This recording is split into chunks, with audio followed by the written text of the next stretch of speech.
বাংলাদেশের সংগ্রামী জনগণ অনেক রক্তের বিনিময়ে এই গণতন্ত্রকে প্রতিষ্ঠিত রেখেছে। 1971 সালের মহান মুক্তিযুদ্ধ ছিল গণতন্ত্রের জন্য যুদ্ধ।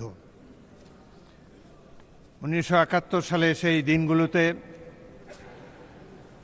একজন সৈনিক মেজর জিয়াউর রহমানের নেতৃত্বে 26শে মার্চ থেকে সশস্ত্র মুক্তিযুদ্ধের সংগ্রাম শুরু হয়। এতে অংশগ্রহণ করে সারা জাতি, দেশবাসী, ছাত্র, শ্রমিক, সকল পেশার মানুষ 9 মাস যুদ্ধ করে অনেক ত্যাগের বিনিময়ে এই দেশটিকে স্বাধীন করেছে। মুক্তিযুদ্ধের শহীদ প্রত্যেকের রুহের মাগফিরাত কামনা করছি। এই সংসদে গণতন্ত্রের অনেক ক্রমবিকাশ আমরা লক্ষ্য করেছি। 1971 সালে দেশনেত্রী বেগম খালেদা জিয়ার সংসদ নেতার নেতৃত্বে সরকারি দল এবং বিরোধী দল মিলেই সংসদীয় গণতন্ত্র প্রবর্তন করেছিল।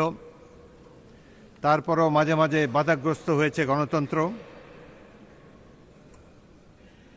লুই কানের অনন্য স্থাপত্য কীর্তি এই বিশাল ইমারত, এই শ্বেতশুভ্র অট্টালিকা, কালের কপোলতলে শুভ্র সমুজ্জ্বল এই প্রতিষ্ঠানটির অনেক কাঠখড় পুড়িয়ে অনেক বাধা অতিক্রম করে গণতন্ত্রকে সমুন্নত রাখতে হয়েছে। 1975 সালে গণতন্ত্রকে হত্যা করা হয়েছিল। গণতন্ত্রের কবর রচনা করে একদলীয় শাসন ব্যবস্থা প্রবর্তন করা হয়েছিল। পরবর্তীতেও স্বৈর শাসকদের আগমন হয়েছে, কিন্তু বাংলাদেশের লড়াকু জনগণ প্রত্যেকটি স্বৈর শাসকের বিরুদ্ধে আমরণ সংগ্রাম করে গণতন্ত্রকে পতাকাকে সমুন্নত রেখেছে।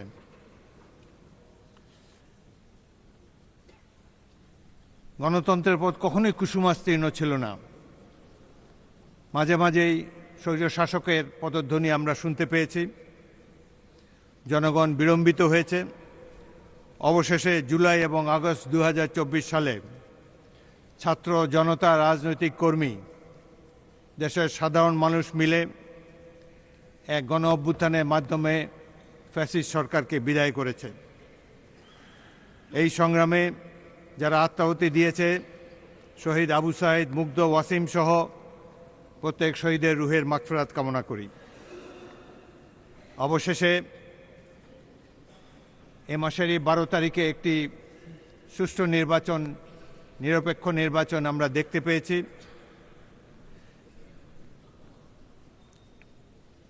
আমার অভিজ্ঞতা হয়েছে 10টি জাতীয় নির্বাচনে অংশগ্রহণ করার। এবারের নির্বাচনটিকে আমি সবচাইতে সুষ্ঠু নির্বাচন বলে মনে করি।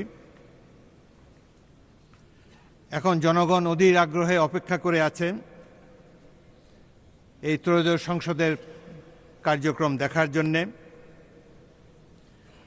প্রতিটি নির্বাচনী ওয়াদা পালন আজ প্রত্যেক জাতীয় সংসদ সদস্যের প্রাথমিক দায়িত্ব।